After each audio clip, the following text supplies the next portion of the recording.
moms do make mistakes and they're also trying to learn in a foreign land. And this is all new to them, also giving them grace. I am Gayima, and welcome to my first live audience podcast episode. So,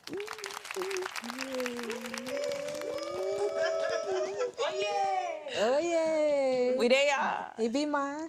Wait, what is it? What is it? DJ Yusuf. Oh, See me, I see. See me, I say. wow. Wow. Okay. Wow, wow, wow.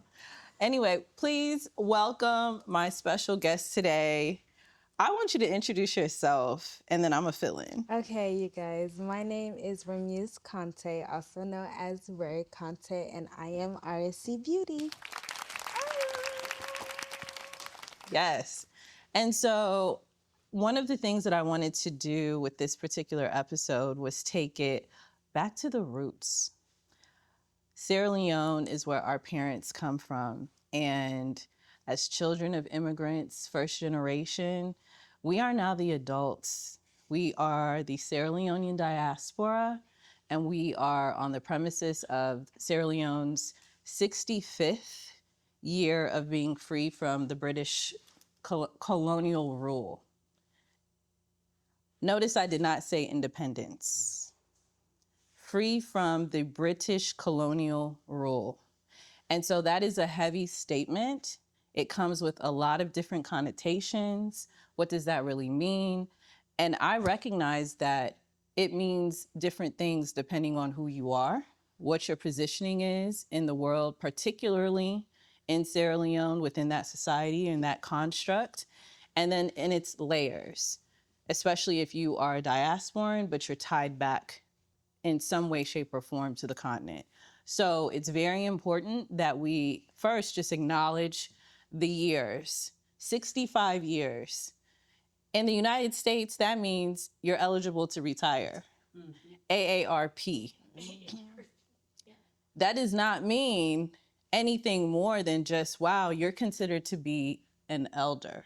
So when you really think about it, we're talking about 65 years of not being dependent, if you will. Yet we know as diasporans how dependent Sierra Leone actually is and how it even functions, et cetera. And so when you compare Sierra Leone and its ability to function, there's a lot of controversy around that. Is that being done well? But I take it all the way back to the fact that even some of these 65-year-olds that we know don't quite have it together. Clock it. Okay. That's why we're here. So I bring that up because while 65 years seems like, 65, if you really think about it, think of the person who you may see at the grocery store, people in your family. Oh, I went to my aunt's 65th birthday last week, so on and so forth. And then think about that as like a country that is so-called free from colonial rule and able to do on its own.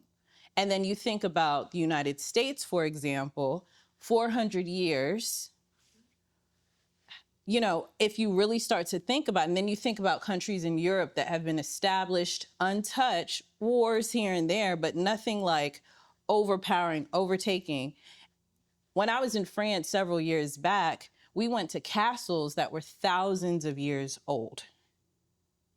Salon technically is 65 on the 27th. So we really need to sit sometimes and think about what does that actually mean? And then think about our parents, because Sierra Leone existed well before 65 years ago. Like, think about that. We're celebrating 65, but our people have been in existence well before 65 years ago. Hundreds, thousands. But even when we look for the history, it's difficult to find that history because there's been so much intention to erase it. All of that makes up, ultimately, here we are today as technically the first, if not the second generation beyond our parents' migrating to this country for various reasons. Mine came for education. Others came because they were displaced by war. Others came for, you know, an anomaly of reasons. It just depends. But the bottom line is, we are doing the best that we can inside of an environment that is not our native land. I'm not gonna, go too deep into the fact that we come from the land of diamonds, but a diamond know how to shine. It did shine. So, wanted to give some context as to like where my mind is at, because I'm always asking my audience and my community to take a moment to think, critically think. Don't leave it just as surface. Don't leave it at 15 seconds on TikTok. If you see something that prompts you, think. Think about it. Take a moment to think about it and reflect before you start to scroll. It may require you to put your phone down for a moment. Even this particular episode, hopefully it prompts you to put your phone down and think. And so with that being said, Ray is one of my small community sisters in Columbus, Ohio. My parents, I call them the pioneers. Them and a small group of Sierra Leoneans decided that cold Columbus, Ohio was like the best way forward. But this was in the 70s. I came along in the 80s. My sis here came along in the 90s. And boom, here we are. So we are the next generation. We are. And so what does that mean? So the big question that I'm going to pose to you and our audience, what does that mean to you? That means that we're the new adults. We also have to break generation curses. We can't parent the same way as our parents did, because they parent what they knew back in Sierra Leone. And now we are the combination of growing up in America, but also parent as the American style, but also have your culture back home and trying to learn how to balance the both in a healthy way. In a healthy way. Healthy way. What does that mean for you as far as healthy? Healthy way, oh my gosh, that means not verbally abusing your kid. Also learning how to communicate with your child and just letting them know like it's a safe space, and just because you're their mother, that moms do make mistakes, and they're also trying to learn in a foreign land, and this is all new to them, also giving them grace. Okay. So you went there, and so I'm gonna take you there further. Okay. Are you talking to your future kid, or are you talking to your mother? We went straight into it. Okay. I'm gonna go into it. Take me through that. Okay. I'm talking to the future parent of me. Ooh. Like the mother that I'm going to become. Okay. Okay, thank you. Okay. I love that. So that's who I'm talking to. Okay. Okay. That's who I'm talking to not make the same mistakes as my mom, but also give myself grace, and not also say, me not mama, what do you mean? Like, you don't always have it all together, girl. Go ahead, sit down. Okay. I went to school in America. You probably went to school in Lunge. Oh, Difference. that felt shady. Because one thing, Sierra Leone mom, they're going to shade you down. Yeah.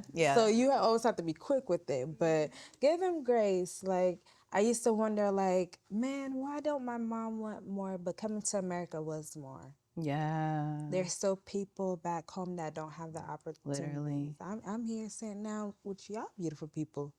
Being beautiful, looking beautiful. Okay, and I get to choose what type of life I want to live. If I was back in Syria, I done born a few. Yeah. And I'm looking like I'm an auntie. Until I'm ready. Okay, thank you. I'm not getting married because we want to get out of poverty. I'm going to get married because I choose to, and how he treats me. Somebody better preach. Because I'm the diamond. Yeah.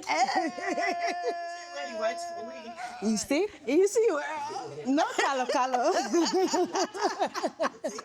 No cusca, okay? Okay. But I'm talking to the future mother that I'm going to be. I love that. That's beautiful. I feel like you were talking to every future, current, And there's present. there's a few moms in here. Give it up for the moms.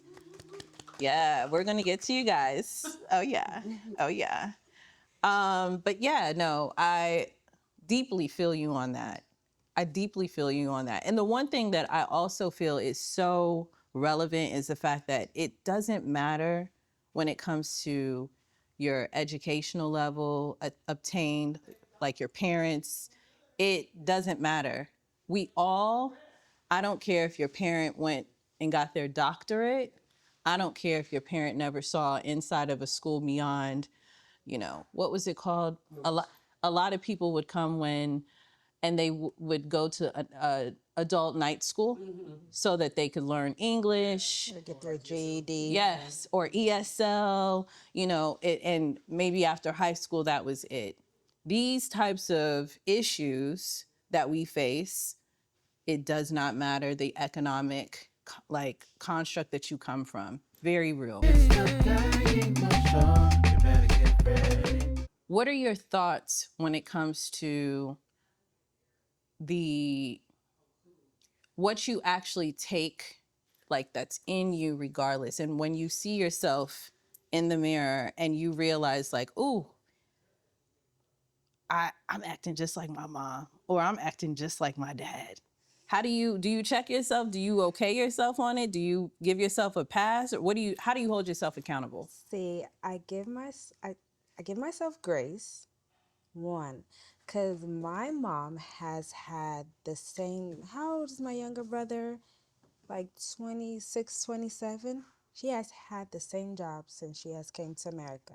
Wow, okay. And I know. Her employer love her. Okay, she might have shares that we don't know. I hope so. But she will go do doubles, like 7 to 7, 3 to 11. And I'm like, you're in one building for all those hours? I have to see sunlight. I could do multiple jobs, but I can't be in a one building doing the same jobs, have patients talking to you crazy, family member talking to you crazy. And I'm like, okay, my mom can go ahead and get up and go to work. There was no sick days. She has kids, 4 kids. She was a single mom. And how dare I got a headache and I want to sleep in. But if you have a headache, you can sleep in. But my mom's not doing that. She had bigger problems. She had 4 kids. I don't got any of that.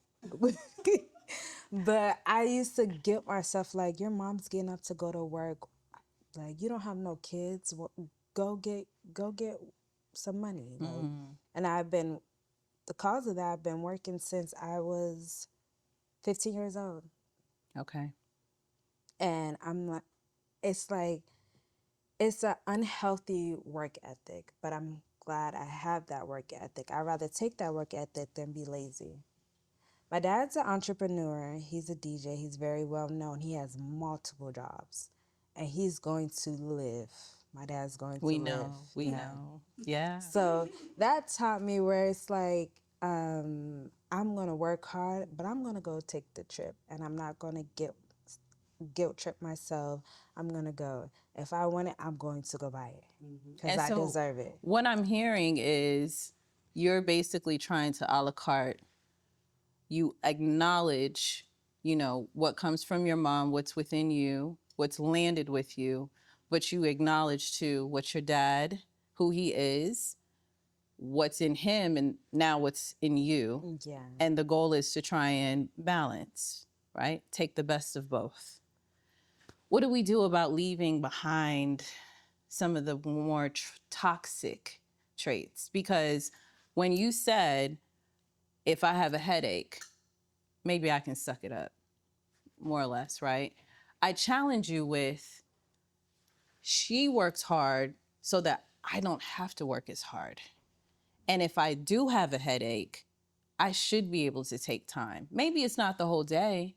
Maybe it's I go in 3, 4 hours later, start my day later, end my day later, but take care of myself first?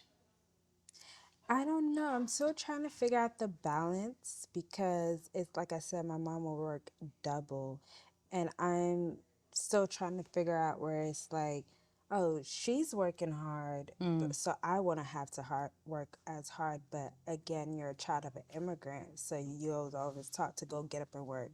It's no like we're breaking generation curses. Like I have to get up and work, so my child don't even have to work, Amen. but I can work less hours, but I still have to To have that same hustle, same the same hustle. drive. Yeah, it like the work don't stop. You gotta continue. And your mom, even though she's had the same job, you said, with her employer for all the years, right? Your mom did all of our hair. She never had a shop, Listen, I got a shop. but you got a shop. I do. And so even calling that out, like she instilled that in you, right? That in addition to doing her 9 to 5, 3 to 11, etc., she would also make the time, probably tired after she got off a shift, but all of us got our hair braided by your mother. So she was also a hairdresser. She just didn't have her salon, but now you do. Yeah. Amen. I was there this morning. Full circle. When she started Thank doing you. hair, I didn't know that. Your mom used to do hair. Since salon. Eh. Nine and effort kind take over. Oh, yeah. Absolutely. You know that's The mother was that girl. I didn't know that. Yeah. Oh, yeah. Mom did hair. Wow. Yeah. Auntie Ramatu used to braid our hair before others came into the community. So Absolutely. that's where you get it Mm-hmm. So that's a full circle moment for you. from. Yeah. Yeah. Yeah. So let's give it up for the full circle. Love that. It's the Gayima Show. You better get ready. My next question,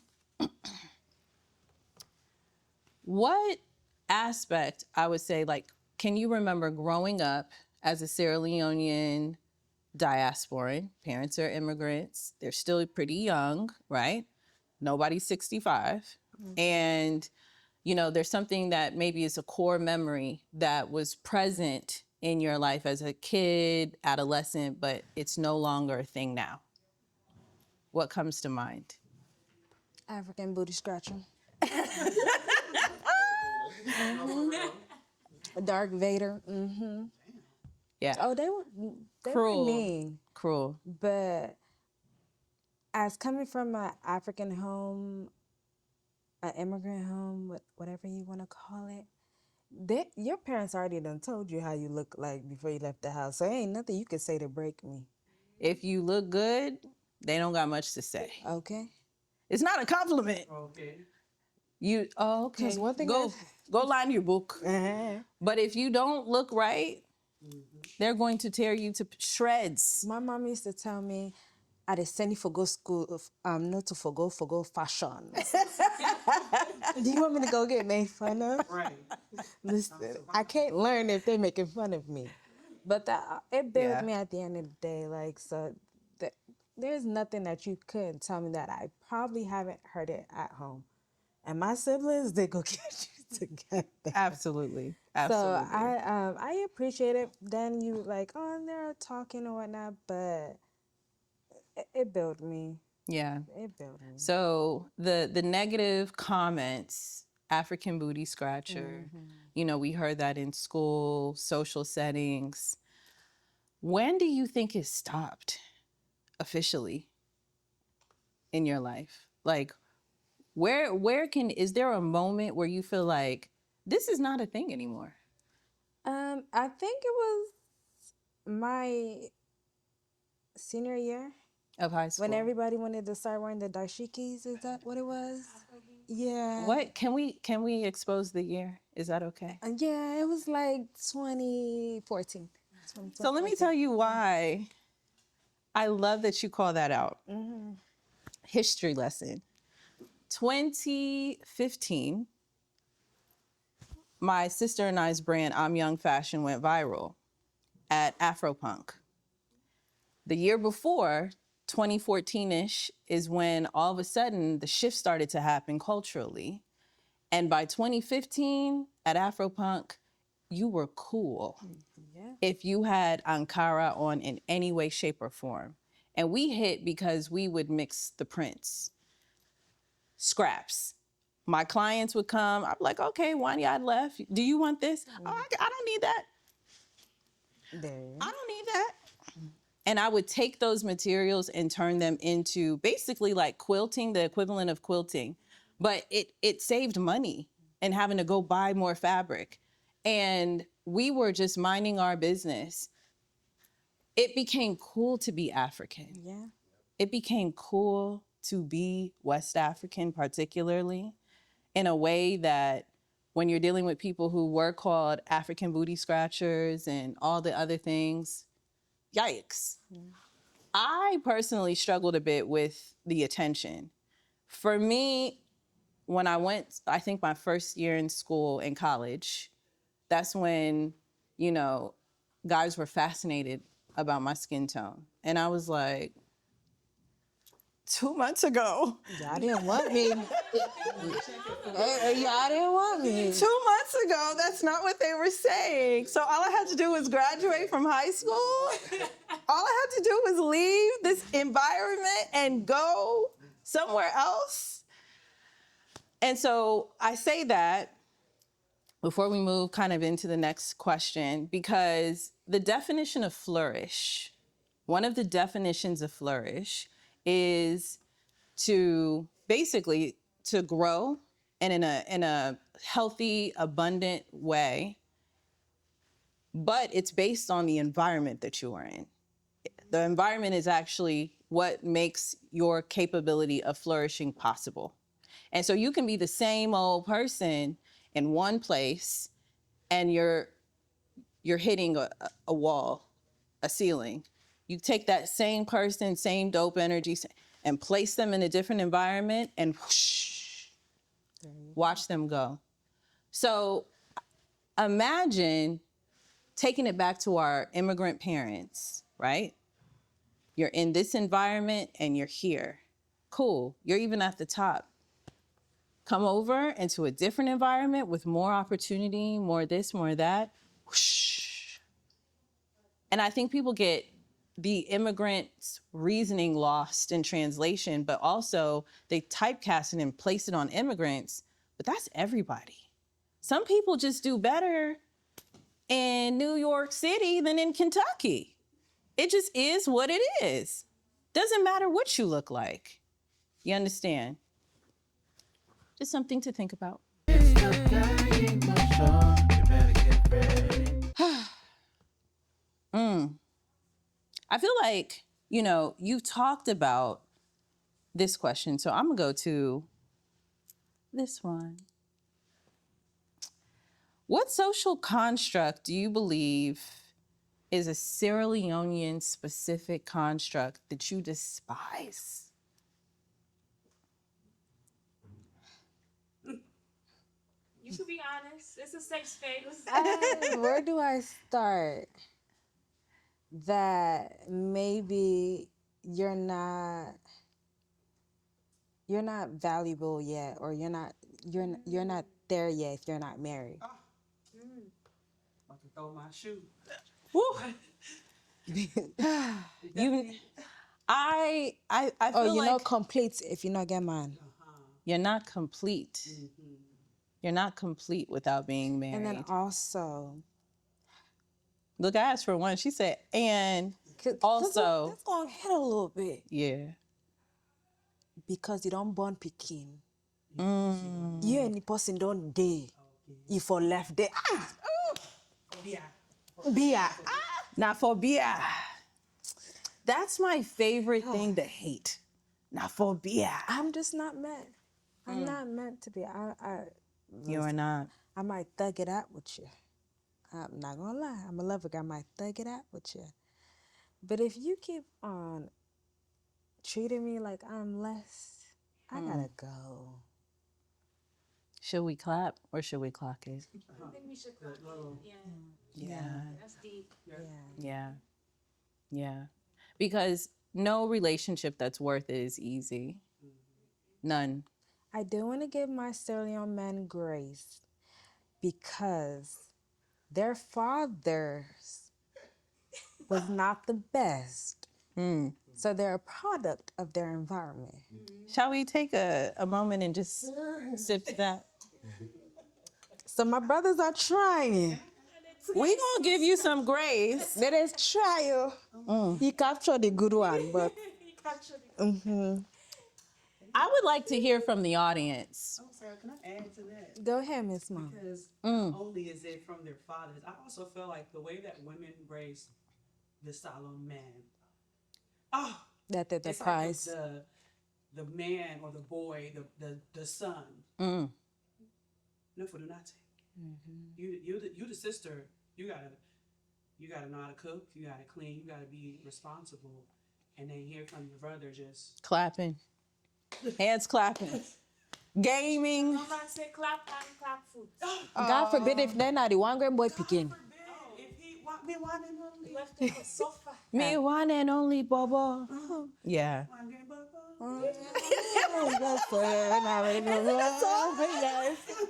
No, that wasn't played in my house. Probably because Oh, okay. it's all girls. They said that's not applicable here. I think that Really? the way that the moms are, and like you said, it's culture. It's like us women are raised to mother and be wives and stuff, and then the men are raised to go out there and just pick what you want. Like it comes to you. You know, it's just it's like a what's the word I'm looking for? A standard, almost like a expectation of this is what's gonna happen. What is it? Gender roles. Gender roles, gender expectations. You got it. And I mean, I think to your point, I will say, right, it feels so personal because we've seen it in so many different flavors all of our lives, right? And so, my question was, do we identify that as like a Sierra Leonean? It is rooted deeply in our culture. But when I tell y'all, it's global. So years ago when I was, I had the opportunity to visit Tanzania, and one of my best friends and I, we went to meet her family that's upline. And I witnessed these little girls get up at 5:00 a.m. because it was the same time that they would do the prayer call, if you're Muslim. And they would do the prayer call at the same time the roosters were roosting. And I was like, oh, so much going on out here. And it wasn't. It was so peaceful and quiet. But then I would hear sweeping. And my nosy, I'm like, who's sweeping? Who's up? And it was the 7-year-old. She swept, got dressed. Her mom got her together. They walked to school. Like that whole, I've been get for waka 5 miles for go. It was happening there. Like if you live upline, that's very real. The others that, then they're not the city. I mean, it's giving you had transportation. Mm-hmm. But if you're upline and you're in school, that walk 5 miles to and fro it can be very real depending on how rural, you reside in the village. But I saw these 2 girls do it. And then they would come home, they would have a section for them to do their work, their homework, and then they would go to the outdoor kitchen and help their mom in the evening. And they participated in the food that was being prepared for us. And I felt so guilty. And when I said something, they were like, oh, you're a visitor. Like, sit down and mind your business and be, a visitor and do what you gotta do. But they couldn't even understand why I felt guilty, because I'm like, not this little girl having to do chores. And then they had a son and he was left to study. He did not have to participate in any of the cleaning. And it burned me. But first of all, they speak in Swahili. They don't even care about what I gotta say, right? So even if, and then their daughter who was in high school and she was practicing English, so she would practice with me and it was very cute. Beautiful, beautiful. Honestly, she looked like you and Bintu. I was like, I'm just out here, looking different. It's fine. You look like my little sister. Same perfect teeth, smile, this and that. So she didn't have to participate in the chores as much because she was older, but she was our guide. So she was working. She was just doing different work. And so just that whole construct of how do you revere your daughter versus how do you revere your son, it is plaguing our society globally. It's not just a Sierra Leonean thing, but the way that it has, the way that it has reduced the brand of Sierra Leoneans because of the propping these guys up to do damn near nothing. Not all, because I do have some Salon cousins, you know, brethren who are doing dope things. Y'all know who y'all are, but y'all also know who y'all aren't. Put your hand up. See, my Fight your question mother. is, right, so Sierra Leoneans, we're the only country, not only, let me not say, but it's very common for us to live in the same household where your mama not Christian, your papa not Muslim. Do you feel like that's the reason why Christmas, like you feel like that's the Christmas. reason why Yeah. it's like we're still like there I'm Christian, but my mom's Muslim. My dad was born a Muslim, but he converted. And there's still certain Muslim traits that we have, like have to wash yourself properly, because you know what, Muslims, before you go pray, you have to wash yourself accordingly. And I'm glad that I inherit that. Like, Yeah, same. yeah. Yeah. But, and also with Christianity, that's not very common. But at the end of the day, I'm very humble to say that us Sierra Leoneans, we believe in our one God. Yeah. You just choose how you want to praise and worship Him. So, my opinion, and then we'll kick it to y'all for your thoughts. My opinion is that's one of the few things as far as like social constructs that we do that is associated with the Sierra Leonean way. As I've gotten older and more kind of rooted in my pursuit of my my faith in God, etc., as a Christian, it's interesting because personally, to your point, I have a lot of family who are Muslim, and I respect that. I participate in, you know, preparing Sunan Kati during Ramadan and things of that nature. I haven't been in a position yet where I've been in a relationship with a Sierra Leonean man successfully, where our religions were different.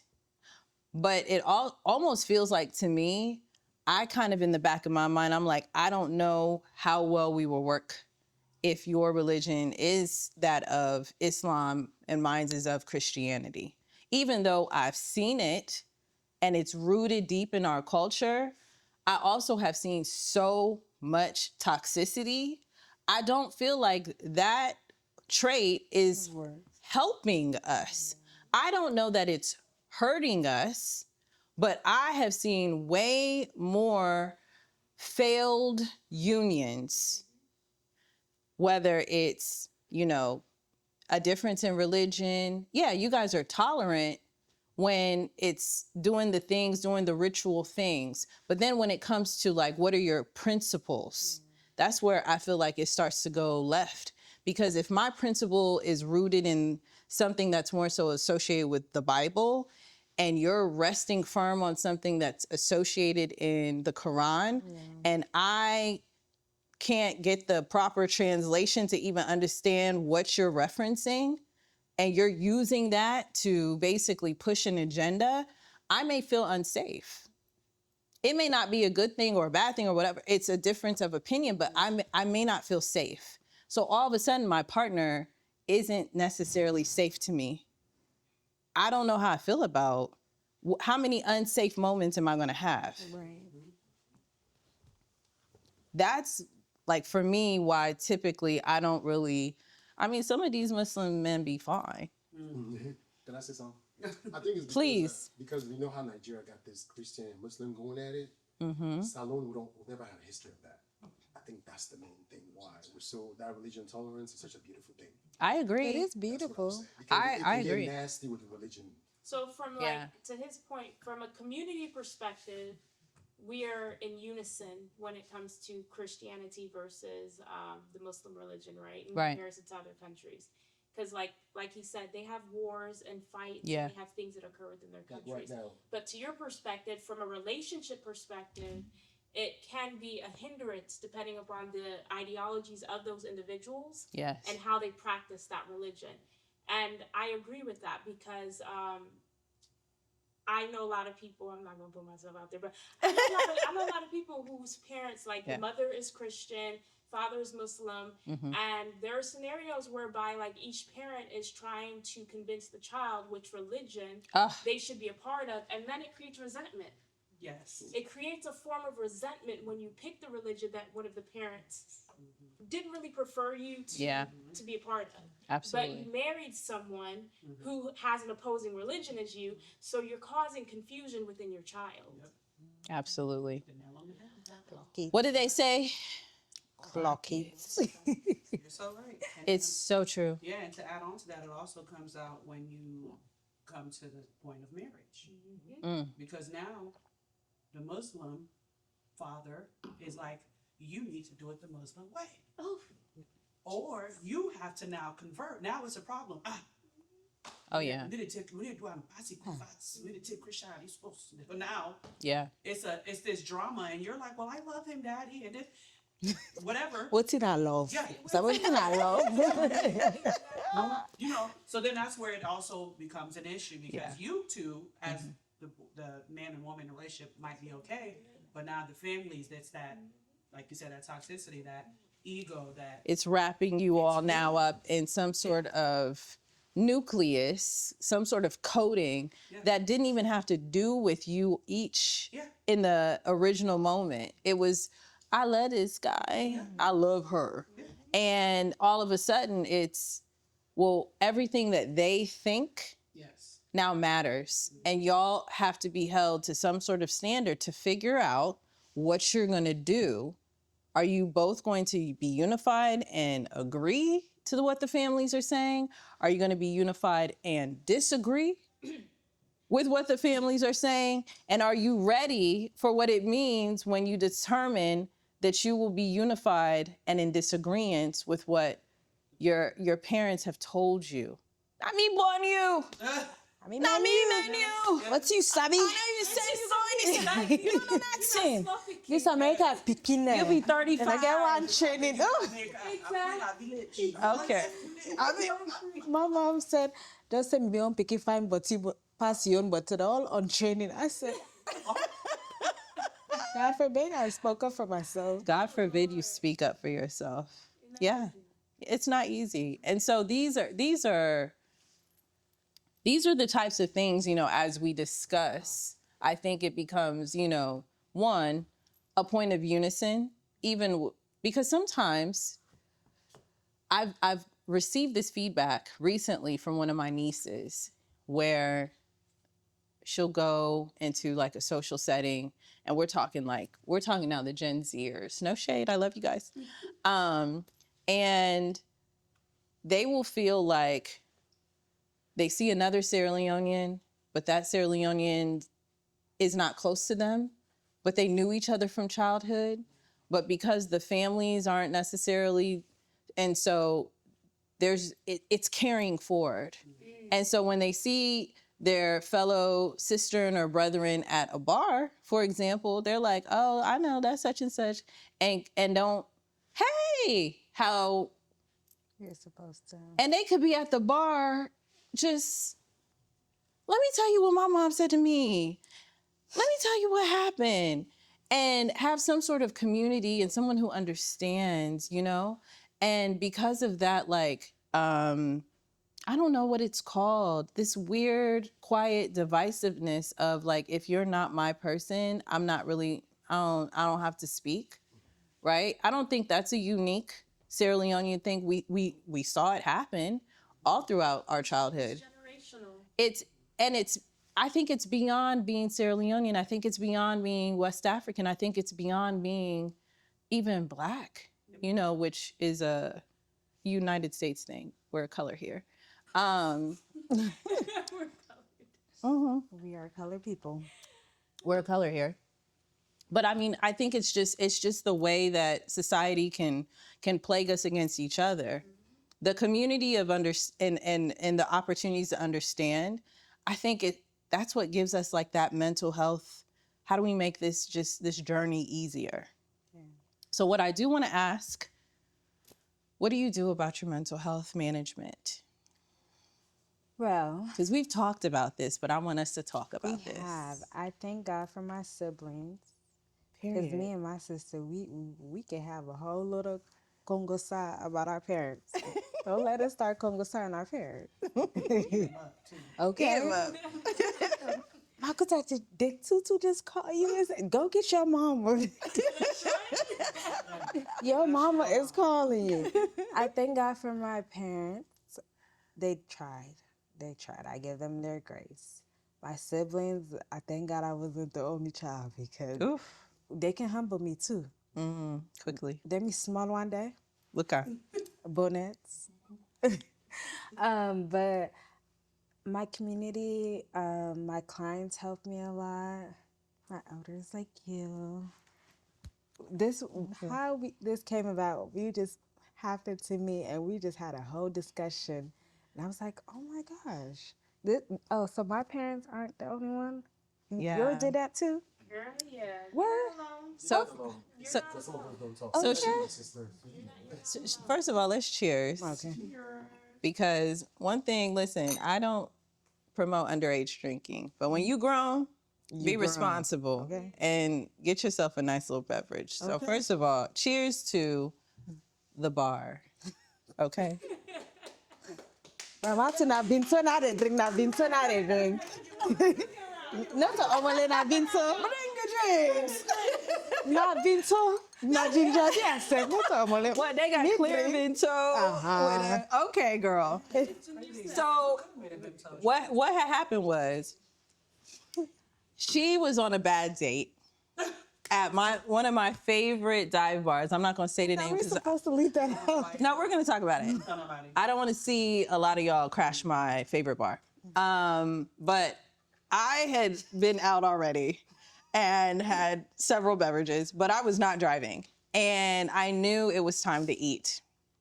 So one of my best friends and I, hey, Kristen, we pulled up to our favorite bar, our favorite dive bar, and I walk in and here's this beauty. I said, Don't say Not the you, name. so. Yeah, just say that. Don't say the name you called me. I have a pet name for her, but that's not y'all's business. Yeah. And I said, what you doing here? Completely ignoring the guy. Because me back, fichai. Me not the big one, so I'm going to do it. And so, she's like over embarrassed, super shy. I said, oh, this is cute. Now I'm going to really do y'all. So I spent the next 15 minutes grilling him. He was so kind, though. He answered all my annoying questions, and was like, "No, I'm trying to do." I said, "Oh, okay." I'm trying to. In my mind, I'm like, "Well, yeah, this no get for last." Oh, no. It didn't go past that. It didn't go past that day, but it did. It was okay. It was fine. It was fine. It was fine. If you can't stand Gayima and her questions, I ain't gonna do Ramatu and Yusuf. Yeah. If you bring them up, let me get back on topic. Off topic.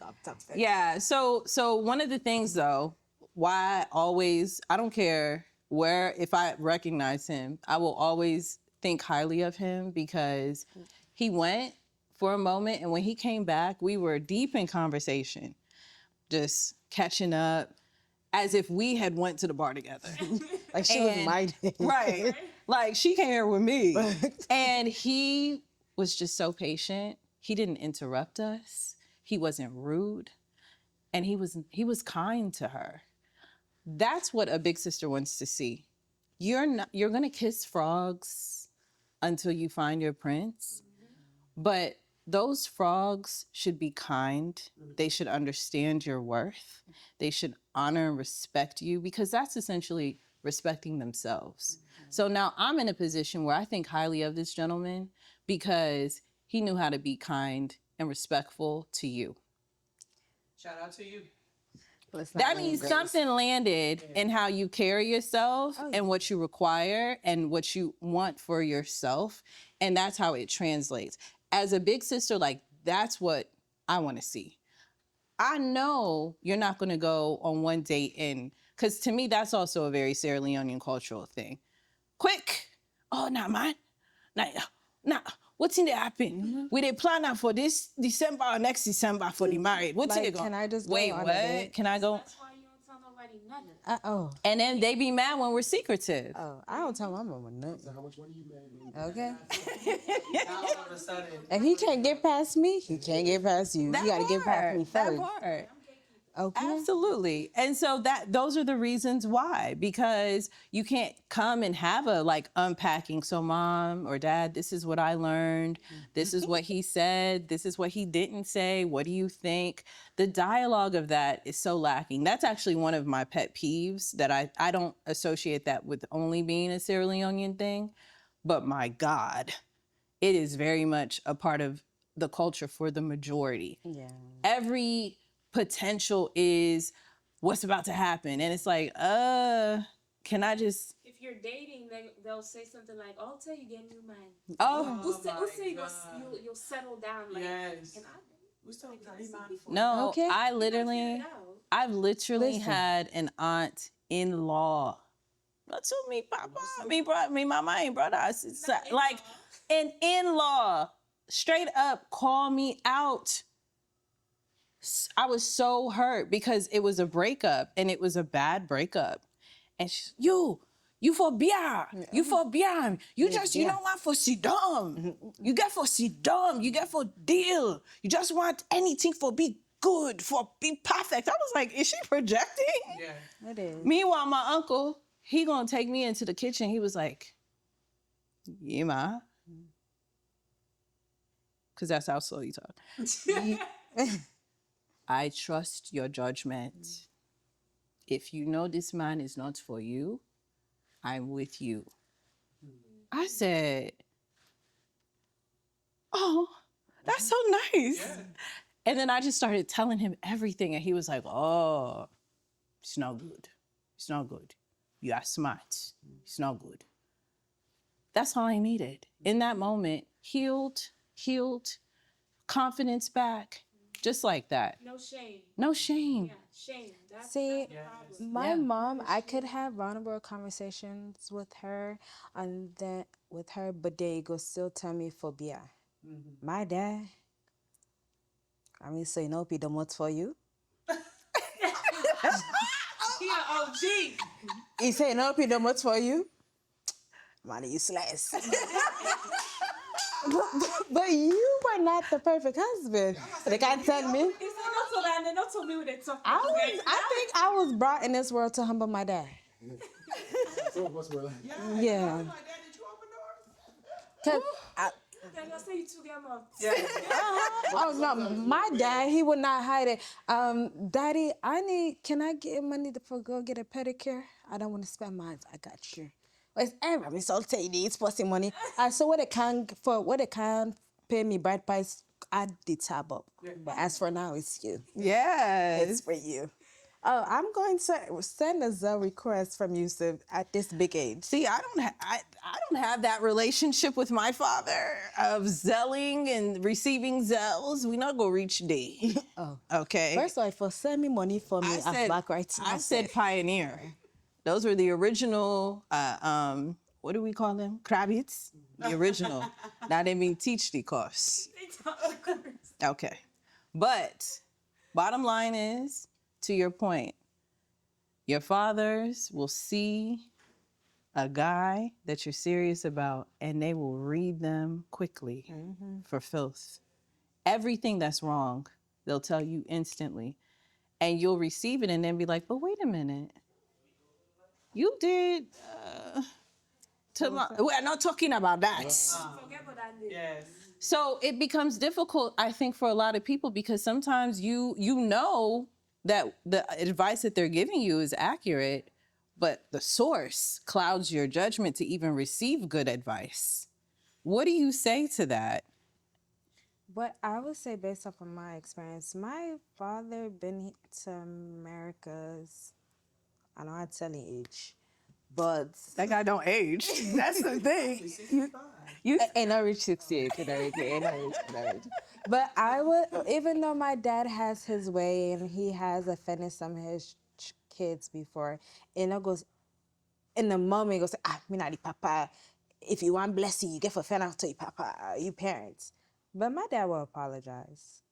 So he has apologized. Your to dad is each also one of them. younger than mine. Mine doesn't understand that concept. Yeah. Yeah. And then one time he took us all out, and me and my shout out to Becky, we were in that man tab. He said he wanted to take his kids out. Oh, we were in that. We was ordering lemon drops. Oh my God. Just for him to apologize, like, I know I wasn't the best, but this is what I seen, and just because I seen it wasn't right, so I did it to your mother as well. So Wow. what it taught me was just like, just because you're the adult, you make mistakes as well. Give your parents grace, and we're very blessed to be sitting here to even having this conversation. We know they're not markets. They said Kolwata did. Okay. Top up. Top up. So we're just breaking generation curses. We'll figure it out. We have a community. We're having conversations like this after 65 years. 65, they say. I will say this, and then, I'll take a question from the audience before we wrap up. I'm hearing one of the things that's really dope that some of us have not necessarily had the privilege to experience, but it's good to hear, is with all the imperfections, with all of the, I would say, potential toxic energies that have governed and continue to plague, our communities in different ways, particularly our Sierra Leonean community, there is something to be said when a parent takes a moment to acknowledge and apologize. Yeah. That's a big deal. That's a huge deal. And not like some dry, well, sorry, I left. Right? But fuck off. No. Oh, no, but fuck off. What do you, Sabi? Well, kind no. You just want You two get one man. yeah. Or they know that they did you dirty, and so they cook your favorite. Downplay the You know what? I made a kara.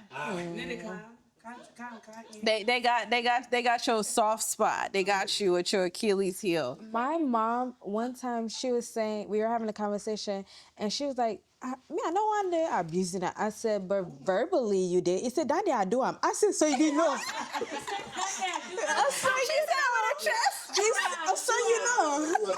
So you know. Yeah. But Yeah. she's heard worse. So I try to give her grace. No, Hopefully that's my real. child will give me grace, because I know I go conquer. Well, You're right.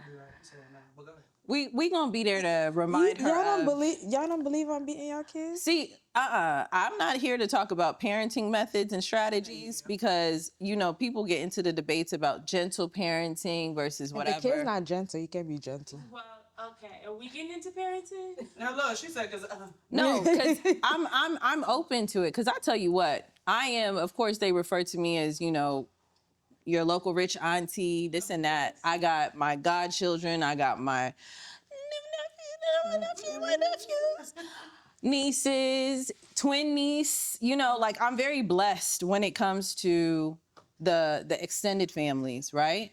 And I recognize there is something to be said to birth a child out of your body versus anything else. It's unmatched, right? So it's very difficult when you know that you've birthed a being from you, and then they can't begin to talk some kind of way. It feels like a knife. Like, who you talking to me when they been cut me for make you okay? All of the different. I was in labor for. You don't know the suffer. Why suffer? I suffer for you, and in their mind, what they attribute as suffering, it varies. We're talking we could be like, I mean, the labor was only 8, bruh. Like, what's good? Like, you had her naturally. What's going on? Why are you so bitter? That's not necessarily the suffering that they're referencing. Yeah. The decisions, the choices that they believed in those moments that they had to make, the sacrifices so that they could push you ahead, maybe at their own, lack. All of that being said, like as you get older, especially and more exposed, I'll tell you what, my younger sister is sitting right here, and my best friend in school, in middle school, was pregnant at the same time mom was pregnant with you. So I was seeing things that I would never have dreamed at 13, 14 of motherhood, or even this I'm seeing it from my moms, which I'm like older enough now to be like, ooh. And then I'm going to school and I'm watching my best friend have to stop by the bathroom because she had morning sickness. It's been a long time for me that my eyes have been open to what they mean by suffering, right? But from a mother's perspective, what does it mean to you as Sierra Leoneans, next generation, to consider what does that mean when you're dialoguing with your child and that moment of disrespect appears? How do you handle that in the way in which you remember how you felt as a child, but now you're a mom? It's the Gayima Show. You better get ready. How do you handle that? Are you doing it the same way? Do you feel like you immediately go into that mode of, that's what me? Let me man you. Or, what does that look like? I need both of us. You can be. Now I've been in it a little bit longer. Yeah. You got skin in the game. Go ahead, girl. I mean, like you said, I think for me, what I struggle with, I would say, when it comes to that is I immediately think about how I felt, like in receiving, because my mom was very like aggressive in her tone, right? The way that she talked, like you said, like the verbal abuse, which you don't even know it's a thing. You just think it's normal until you get older and you find. Girl, when the internet and the therapist, we were like, this whole time. You weren't supposed to say that? This is normal. Right. Like I had a friend one day come over for the weekend. My mom and my aunt are in the front having a conversation, and my friend looking at me like they arguing. I was like, no, girl, that's how they talk. This is normal, Right. Because to me, we're used to that, right? Right. And then you get older, it's like it's not okay.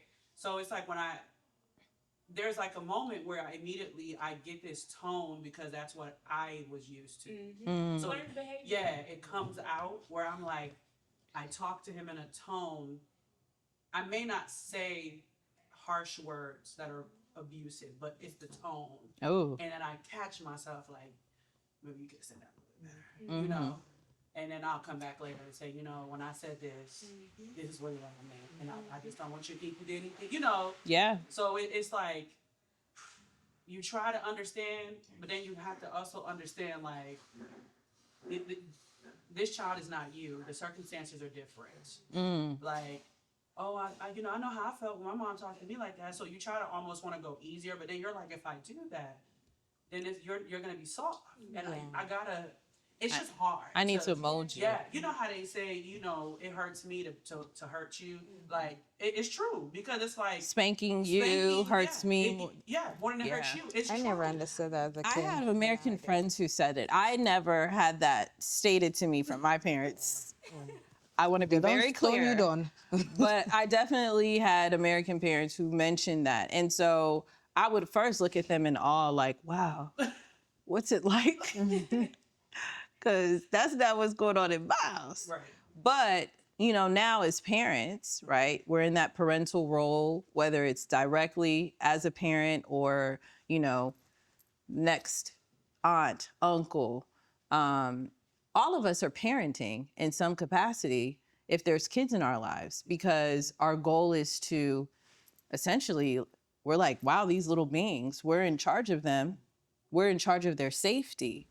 We have this commitment to be a part of their process in becoming good people, good adults. it's a fine line.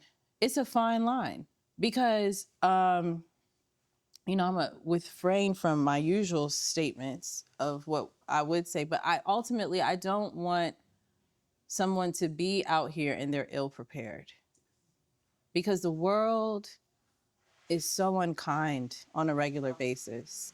I don't want to harden their hearts, but I need them to have the right armor. So as they move and shake, they're dodging correctly and they're not harming themselves because I didn't give them the tool set that they need. And there's a particular role, that an aunt and an uncle plays that is very distinct and unique and different from the mother and father. We truly are the confidants. There's this book that I read, not all of it, part of it, when I was in Freetown that my uncle had on his shelf, Pre-Colonial Africa.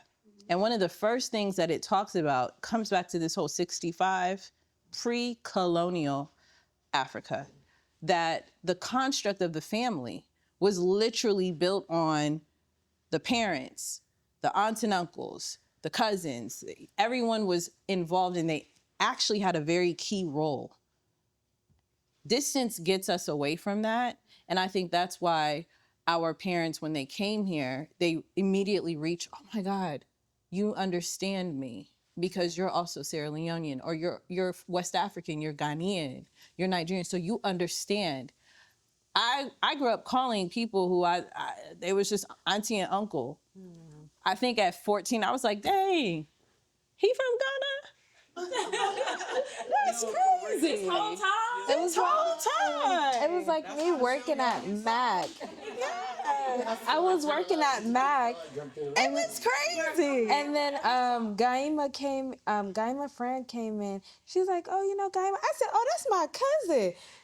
She called Gayima, well, we're not really cousins. We're like so. I said, oh, whole time I thought that was my cousin. Okay, but yeah. And and that's the thing, because she was gonna question me like, if this is your cousin, how come I haven't seen her? Yeah. How come this and that? How come I'm finding out about her at the Mac counter? Yeah.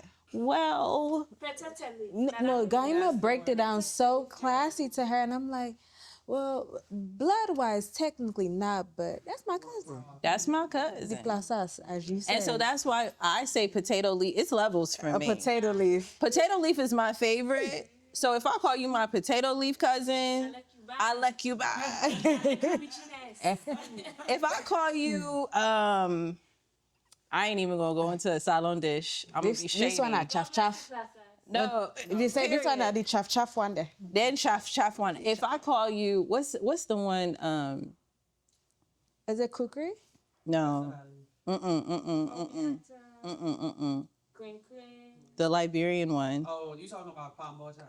No, actually, Palava I like palm butter and palava soup. They have one that it's like, it's bitter. Tobogi?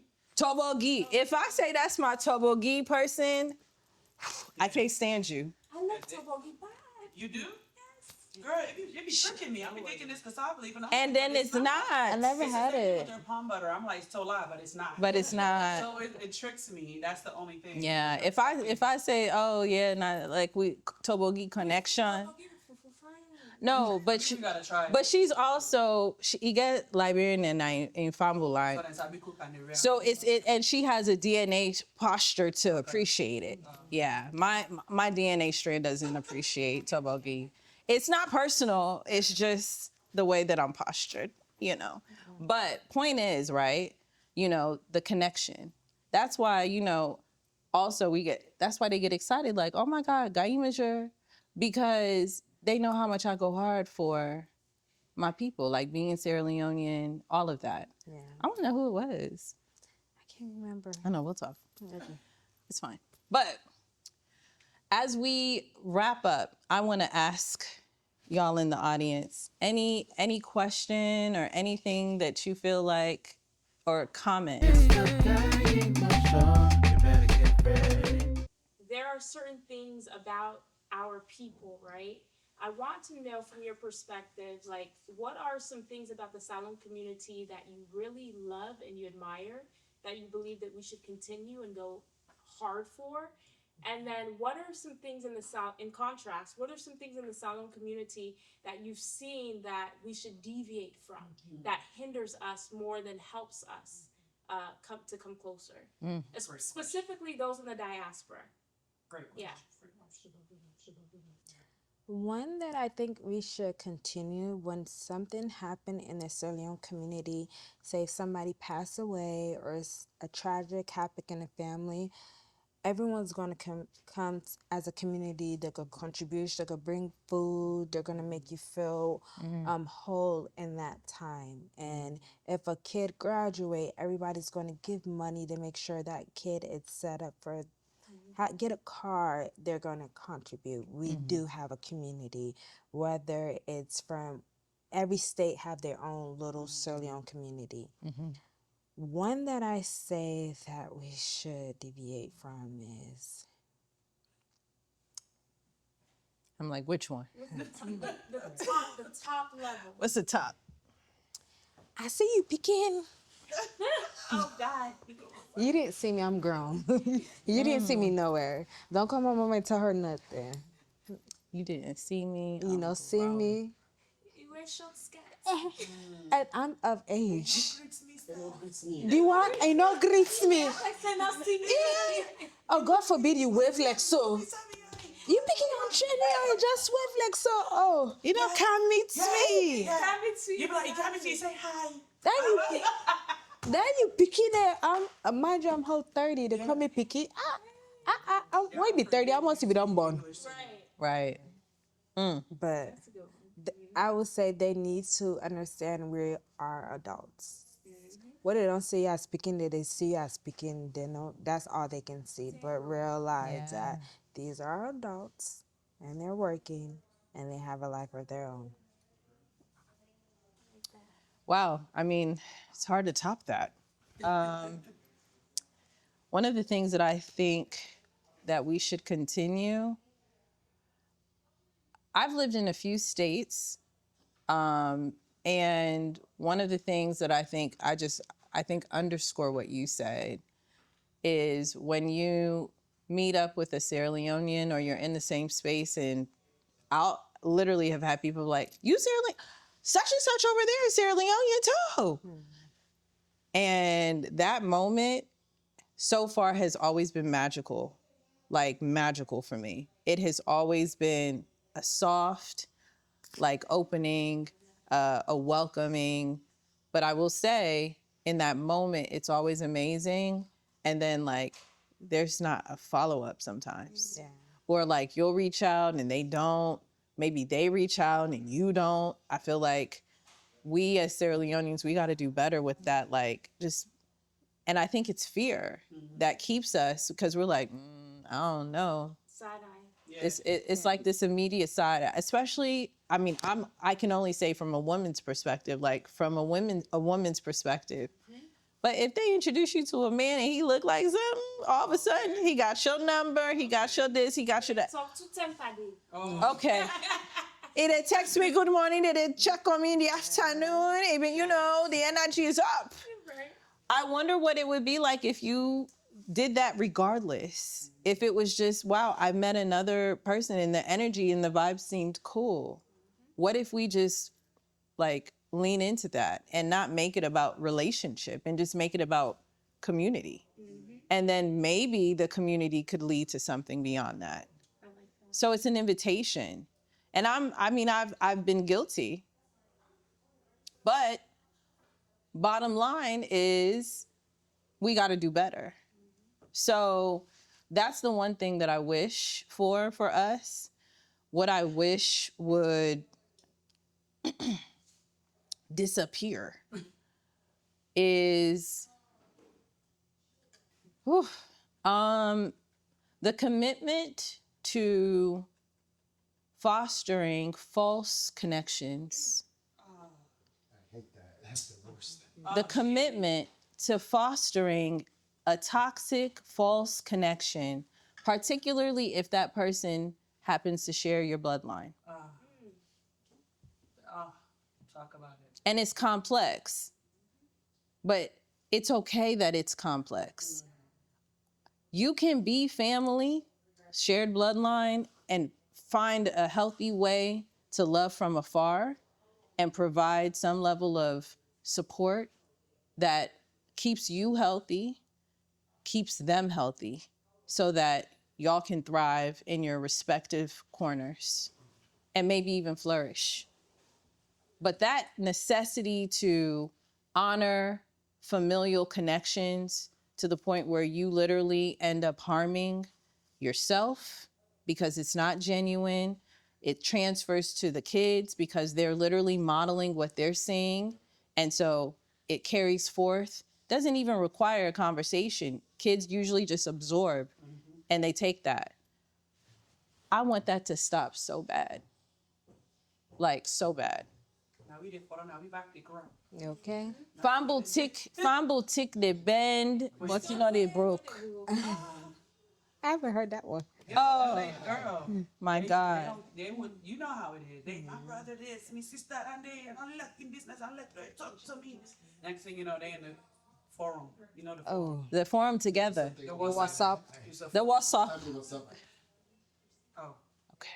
So, with that being said, I want to thank you. Thank you for trusting me.